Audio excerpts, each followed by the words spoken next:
ಬಸವಕಲ್ಯಾಣ ಕೋಟೆಯನ್ನು ಮೊದಲು ಕಲ್ಯಾಣ ಕೋಟೆ ಎಂದು ಕರೆಯಲಾಗುತ್ತಿತ್ತು. ಇದು ಭಾರತದ ಕರ್ನಾಟಕದ ರಾಜ್ಯದ ಬೀದರ್ ಜಿಲ್ಲೆಯಲ್ಲಿದೆ. ಇದರ ಐತಿಹಾಸಿಕ ಪ್ರಾಮುಖ್ಯತೆ 10ನೇ ಶತಮಾನಕ್ಕೆ ಸೇರಿದೆ. 10ನೇ ಶತಮಾನದಲ್ಲಿ ಚಾಲುಕ್ಯರ ರಾಜಧಾನಿಯನ್ನು ಮಾನ್ಯಖೇಟದಿಂದ ಕಲ್ಯಾಣಕ್ಕೆ ಸ್ಥಳಾಂತರಿಸಲಾಯಿತು. ತೈಲಪ್ಪ II ನ ಅಡಿಯಲ್ಲಿ ನಂತರದ ಚಾಲುಕ್ಯರು ರಾಷ್ಟ್ರಕೂಟರನ್ನು ಸೋಲಿಸಿದರು. ಅವರು ಕಲ್ಯಾಣದಲ್ಲಿ ತಮ್ಮ ರಾಜಧಾನಿಯನ್ನು ಸ್ಥಾಪಿಸಿದರು.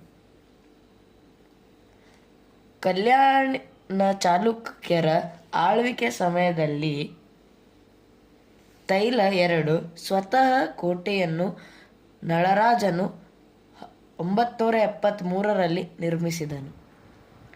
ಕೋಟೆಯಲ್ಲಿರುವ ಶಾಸನಗಳು ಈ ಸಂಗತಿಯನ್ನು ಹೇಳುತ್ತವೆ. 1050ರಿಂದ 1195ರವರೆಗೆ ಪಶ್ಚಿಮ ಚಾಲುಕ್ಯರು ರಾಜವಂಶದ ರಾಜಮನೆತನದ ರಾಜಧಾನಿಯಾಗಿದ್ದ ಬಸವ ಕಲ್ಯಾಣವು ಅದರ ಕೋಟೆಯನ್ನು ಹೊಂದಿದೆ.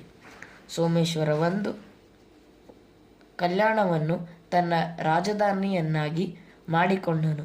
ಕಲ್ಯಾಣಿ ಚಾಲುಕ್ಯರನ್ನು ಬಾದಾಮಿ ಚಾಲುಕ್ಯರನ್ನು ಪ್ರತ್ಯೇಕಿಸಲು ಗುರುತಿಸಲಾಗಿದೆ. ನಂತರ ಇದನ್ನು Someshwara II, Vikramaditya VI, Someshwara III, ಜಗತೇಕಮಲ್ಲ III ಮತ್ತು ತೈಲಪ್ಪ III ಆಳಿದರು. 10ರಿಂದ 12ನೇ ಶತಮಾನದಲ್ಲಿ ಈ ರಾಜವಂಶವು ಭಾರತದ ಅರ್ಧದಷ್ಟು ಭಾಗವನ್ನು ನಿಯಂತ್ರಿಸಿತು.